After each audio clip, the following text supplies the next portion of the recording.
जय मां सारला। आजिकार नीतिवाणी आरंभ करने पूर्व मोर प्रथम परिचय उपरे जानी रखिथांतु। मुझे जड़े साधारण फिलोसोफर प्रवचक सुरेश महाली। केवल ये समाजर मंगल पाई आमे ये नीतिवाणी को शेयर करुचु। आपण मानकु जदि मो नीतिवाणी भल लागुथिबो आपण माने गोटे लाइक करी सब्सक्राइब कर दियंतु। अन्य मानकु शेयर कले ये समाजर मंगल हबो। नीतिवाणी आरंभ करने पूर्व मोर जोगाजोग नंबर को लिखि रखिथांतु 8249494581। यही नंबर रे मो सहित आपण माने जोगाजोग भी ये करि परिबे। आसंतु नीतिवाणी आरंभ करने पूर्व सुंदर कथाटीए।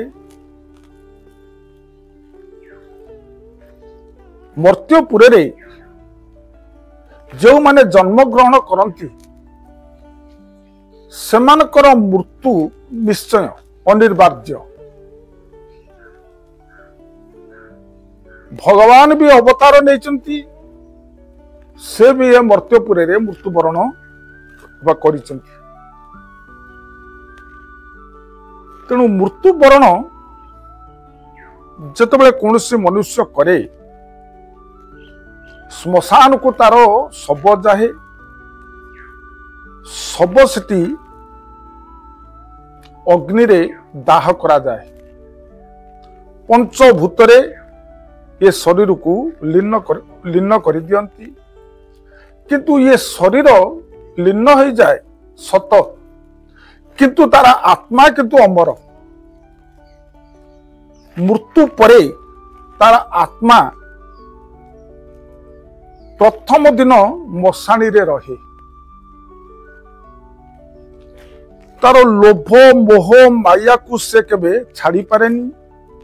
से सदा सर्वदा चाहूथबो मो ये शरीर भितर पुणी किभली भाव रे ये प्रवेश करिबी। किंतु ये शरीर जेतेबेले तार पंचभूत रे लीन हो जाए तापर तार आत्मा निज गृह को ये फेरी आसे। गृह रे तार 12 दिन पर्यंत से गृह मध्य ही रहिबो। किंतु प्रथम दिनटी जो दिन शरीर तार मशाणी की जाए आत्मा ता सहित भी जाए। तार लोभ मोह माया को से छाड़ी पारेनी। दाह कर सारिबा परे जेतेबेले आमे घर को फेरू किंतु पछुकू चाहिबाटा उचित नुहे। तार आत्मा से शरीर पाखरे घुरी बुलुताए। सेतिपाई हमर गरुड़ पुराण रे वर्णित अछि सब दाह कला परे केबे पछुकू आउ ये चाहो नाही। पछुकू चाहिले से आत्मा आपनक शरीर मध्य को मध्य आसी पारे। तेणु सब दाह करि सारिबा परे भगवान कर नाम को धरी धरी धरी धरी धरी धरी गृह मध्य को आसंतु। आसिले यह शुभदायक। सेतिपाई गरुड़ पुराण मत अनुसार आमे सब दाह करि सारिबा परे पछुकू चाहंतिनी। यही थला मोर ये नीतिवाणी रो निर्जास कथा। ये कथा को यदि आपण माने श्रवण करिथिबे आपनक जीवन धन्य हो जिवो। आजिकार अनुचिंता घरे जदि आपनकर प्रजापति सदा सर्वदा उड़ुथिबो जानिबे यह होची ये शुभदायक।